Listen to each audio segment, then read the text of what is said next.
Hi guys, I'm here at Calao Avenue here in Manila. So we're looking for Tatay Mark, this German here in Manila.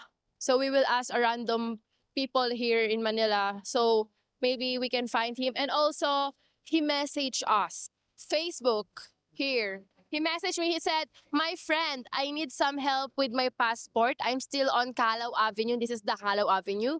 Just message me if you have time. I will reply when I can." So we're here right now and we're finding him, Tatay Mike. Tatay Mike? Tatay Mark. This is him. That's roaming around there. No, he is busy. The chess guy. Yeah. Pwede magtanong. May nakikita kayo dito na ganitong foreigner. Oo, nandito. Mayroon. Mayroon, ma'am. Doon. Sa Dito? library. Nandoon, ma'am, muna kitambay, oh. Ngayon. Oo, sa library. Saan yung library?